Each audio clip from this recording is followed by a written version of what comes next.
Hello दोस्तों, मैं उदय डागर आप सभी का स्वागत करता हूं। दोस्तों, आपने आज तक कोई वीडियो हमारी देखी या नहीं देखी, लेकिन आप इस वीडियो को एंड तक ज़रूर देखना, क्योंकि इसमें ज़्यादा प्रश्न नहीं है, मात्र 8 से 10 मिनट की ये वीडियो रहेगी।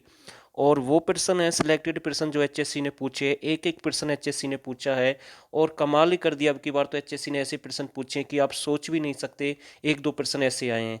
तो जो नए साथी हैं, सबसे पहले इस वीडियो को ज़रूर शेयर कर दें और इस चैनल को ज़रूर सब्सक्राइब कर दें। और साथ के साथ जो आपके राइट हैंड की तरफ एक बेल आइकन वाला बटन, उसे ज़रूर प्रेस करें। अगर आप ऐसा नहीं करेंगे तो नेक्स्ट वीडियो का नोटिफिकेशन आपको समय पर नहीं मिलेगा।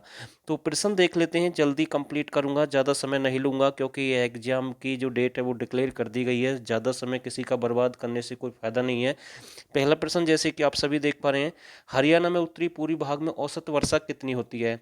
देखो, ये प्रश्न बिल्कुल ऐसे ही पूछा गया है कि उत्तरी पूर्वी भाग में वर्षा पूछ ली गई है कि भाई कितनी वर्षा होती है।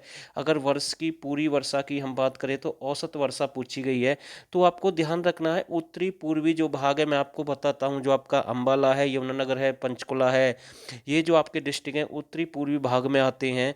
तो ये जो वर्षा है 110 सेंटीमीटर होती है। बिल्कुल हरियाणा का अगर आप नक्शा देखेंगे तो चोटी पर है, बिल्कुल शिवालिक की पहाड़ियों के पास में है। तो यहाँ से प्रश्न ये पूछा गया है। अगला प्रश्न जो ये पूछा गया है, ये भी अच्छा प्रश्न पूछा गया, कमाल का प्रश्न है। देखो, हरियाणा के दक्षिण पश्चिम भाग में सबसे कम वर्षा होती है और औसत वर्षा पूछ ली गई है एक वर्ष की पूरी। तो इसका जो राइट आंसर एचएससी ने माना है 30 सेंटीमीटर माना है। ये आपको कई बार 35 सेंटीमीटर भी मिल सकता है। अगर 30 नहीं होगा तो 35 जरूर मिलेगा। इसलिए हम आपसे कह रहे हैं कि इस वीडियो को एंड तक जरूर देखें। दो प्रश्न नए आए आपके सामने, पूरे हरियाणा की नहीं पूछी है, उत्तरी पूर्वी क्षेत्र का पूछा है, दक्षिण पश्चिम क्षेत्र का पूछा है। ऐसे प्रश्न पूछे हैं जो अभी हाल ही में ऑनलाइन एग्जाम हुए थे। अगला प्रश्न आप देख लें, हरियाणा में सर्दी का औसत तापमान कितना रहता है। सभी जानते हैं ये 12 डिग्री सेल्सियस ज़्यादा पूछता है, लेकिन कई बार आपको 12 नहीं मिलेगा, डायरेक्ट 14 देगा। ये आपको ध्यान देखना है, मतलब ध्यान से देखना है। ये 12 है तो आपको लगभग पूछा है एचएससी ने कई बार, सर्दियों में 12 होता है, तो ये ही पूछा है। ये आपको ध्यान रखना है, कई बार 12 भी नहीं देता है, सीधा 14 मिलेगा आपको, तब भी आपको ध्यान रखना है। अगला प्रश्न देख लेते हैं, मोस्ट इंपोर्टेंट प्रश्न है, गर्मी के काल में यानी कि गर्मी के मौसम में हरियाणा का औसत तापमान कितना होता है। तो गर्मी की अगर हम बात करें, औसत तापमान की अगर हम बात करें तो 35 डिग्री सेल्सियस के आसपास होता है। ये पूरे वर्ष का होता है। गर्मी का मैं आपको बता रहा हूँ, पूरे वर्ष गर्मी नहीं पड़ती है, कुछ महीनों में सर्दियाँ होती हैं, लेकिन जो गर्मी के अकॉर्डिंग हम आपको बता रहे हैं, जो लगभग आपके 5-6 महीने होते हैं गर्मी के, उनके अकॉर्डिंग आपको बता रहे हैं। दूसरा यहाँ से मैं आपको बताना चाहता हूँ, मई और जून महीने में एचएससी ने इन्हें सबसे ज़्यादा गर्म माना है। मई और जून के अकॉर्डिंग हम आपसे पूछें तो ये आपको ध्यान रखना है। यहाँ पर आपकी गर्मी ज़्यादा हो जाती है, 45 से 46 डिग्री सेल्सियस तापमान आपको देखने को मिलेगा। खासकर हिसार जो डिस्ट्रिक्ट है, मैं आपको बता दूँ, इसका जो तापमान है 46 डिग्री तक पहुँच जाता है, लगभग 46 डिग्री पहुँच जाता है। और कमाल की बात है, हिसार सबसे अधिक गर्म होने के बावजूद भी ये सबसे ठंडा होता है। सर्दियों में सबसे अधिक ठंड यहीं पर पड़ती है।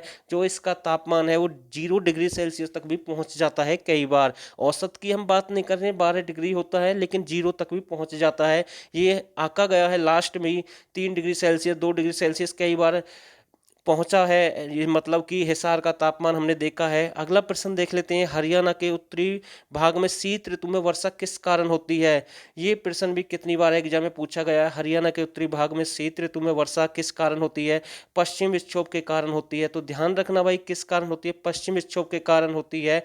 और शीत ऋतु में हरियाणा में, जिसे मावट के नाम से भी जानते हैं, जो वर्षा होती है, जिसे माहट बोल देते हैं देहाती भाषा में, तो भाई ये ज़्यादा नहीं होती है, एक दो बार ही बारिश होती है। और जो हरियाणा की फसल होती है उसके लिए काफ़ी उपयोगी होती है। फसल बनाने में, उसको पकाने में ये पूरा योगदान देती है, जो पश्चिम विक्षोभ के कारण जो वर्षा होती है। तो मावट कहते हैं, ये आपको ध्यान रखना है। अगला प्रश्न, हरियाणा में सबसे ज़्यादा ठंडा महीना कौन सा होता है। तो मैं आपको बता दूं, एचएससी जनवरी मान चुका है कई बार, जनवरी सबसे अधिक ठंडा माना है एचएससी ने। कई बार आपको जनवरी नहीं मिलेगा ऑप्शन में, सीधा दिसंबर मिलेगा। अगर दोनों मिल जाए तो जनवरी आपको लगाना है, इस पर भी आपको ध्यान देना है। देखो, अब दिसंबर चला हुआ, फिलहाल इतनी ठंड नहीं है, लेकिन जनवरी में पूरी ठंड होती है, तो ये भी आपको ध्यान रखना है।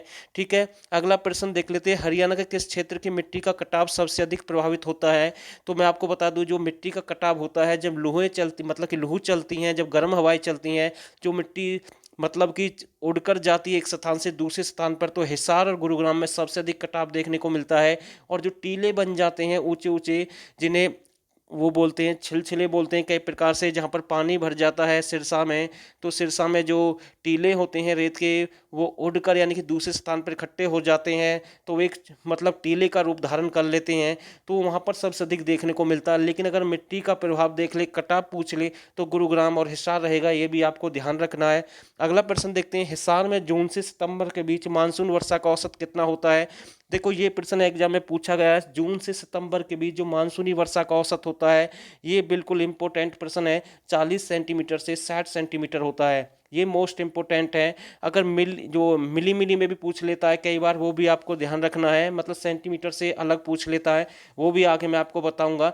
हरियाणा की जलवायु किस प्रकार की है, उष्णकटिबंधीय है, अर्ध शुष्क महाद्वीपीय है तथा मानसूनी है, तो ये भी आपको ध्यान रखना है, कई बार पूछा गया है। ये वो प्रश्न है जिसकी मैं बात कर रहा था, 400 से 600, जी हाँ इम्पोर्टेंट है, जिसकी हम मिमी की बात कर रहे थे, ये इम्पोर्टेंट है। सेंटीमीटर की जगह आपको ये देगा सीधा, तो आपको ध्यान रखना है। ये आपकी जुलाई से सितंबर के बीच जो वर्षा है उसका ये लिमिट है, इतनी वर्षा होती है। ऑनलाइन जो एग्जाम हुए थे यहाँ से इस प्रश्न को पूछा गया है, ये आपको ध्यान रखना है भाई, ठीक है।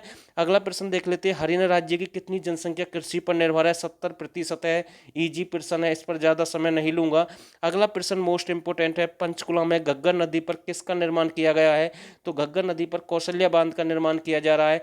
और एक एग्जाम में किसाऊ, जी हाँ किसाऊ जिन कौशल्या इसकी सहायक नदी माना है, कौशल्या को ही सहायक माना है मेरे हिसाब से, ये भी आपको देखना है। अगला प्रश्न देखते हैं, मुनक नहर किस किस के बीच है, तो दिल्ली और हरियाणा के बीच में इस नहर पर विवाद है, पानी को लेकर विवाद है। हरियाणा इस पानी को कई बार रोक देता है, दिल्ली के लिए पानी नहीं देता है, तो इस पर विवाद हो जाता है। इस पर नहर पर 96 यानी कि 1996 की अगर मैं बात करूँ, दोनों जो स्टेट है इनके बीच समझौता हुआ था मुनक नहर को लेकर, और इस पर अब भी विवाद चला हुआ। कई बार झगड़े जो सामने आते हैं सरकार के और दिल्ली सरकार के बीच में, तो भाई इसको भी आपको ध्यान रखना है। अगला प्रश्न देखते हैं, हरियाणा की सहायक टॉन्स नदी किसकी प्रमुख नदी है, तो ये यमुना की है, भाई ध्यान रखना है। और टॉन्स नदी पर कौन सा प्रमुख बांध बनाया जा रहा है, किसाऊ बांध बनाया जा रहा है, ये भी आपको ध्यान रखना है, ठीक है। अगला प्रश्न देख लेते हैं, हरियाणा की सबसे पुरानी नहर कौन सी है। पश्चिम यमुना नहर है, जो 1879 में ताजेवाला नगर से प्रारंभ हुई थी। ताजेवाला आपका यमुनानगर में पड़ता है, तो ये भी आपको ध्यान रखना है। अगला प्रश्न देखते हैं, हरियाणा में लाल चेस्टनट मिट्टी कहाँ पर पाई जाती है, यमुनानगर में पाई जाती है। कई बार पीली भूरी मिट्टी भी पूछ लेता है, ये कैथल और आपकी अंबाला में मिलती है, ये भी आपको ध्यान रखना है। कुछ प्रश्न मैंने आपको आज बहुत ही अलग प्रश्न बताए हैं, तो भाई अगर वीडियो अच्छी लग रही तो प्लीज़ इस चैनल को जरूर सब्सक्राइब कर देना, नए साथी और जो जो इस वीडियो को पहली बार देख रहे हैं पुराने साथी, इस वीडियो को ज़्यादा से ज़्यादा शेयर कर देना। अगला प्रश्न देखते हैं, हरियाणा में बालू दोमट मिट्टी को किस दूसरे नाम से जाना जाता है, इसे रोसली कहते हैं, और ये हिसार, भिवानी, रेवाड़ी, गुरुग्राम, झज्जर में पाई जाती है। तो बिल्कुल ऐसे प्रश्न पूछता है। अगला प्रश्न देखते हैं, गिरिपादी मिट्टी को कालका में किस नाम से जानते हैं, घर के नाम से जानते हैं। ये इजी प्रश्न है, कई बार एग्जाम में आया, लेकिन आप फिर भी गलत कर देते हैं इस प्रश्न को। अगला प्रश्न है, जगाधरी में किस नाम से जानते हैं, जो आपकी मिट्टी है गिरिपादी मिट्टी को जगाधरी में किस नाम से जानते हैं, कंधी के नाम से जानते हैं। तो ये आपको ध्यान रखना है, ये कुछ इंपॉर्टेंट प्रश्न थे जो मैंने आपको बताए हैं, और ये रिपीट हो सकते हैं, इसलिए मैंने ये अर्जेंट में आपके लिए वीडियो बनाई है। और बस इतना ही कहूँगा, अगर वीडियो अच्छी लगे तो प्लीज़ कमेंट करना, वीडियो शेयर करना। और दोस्तों, आप सभी ने इस वीडियो को यहाँ तक देखा, आप सभी का बहुत बहुत मैं धन्यवाद करता हूँ।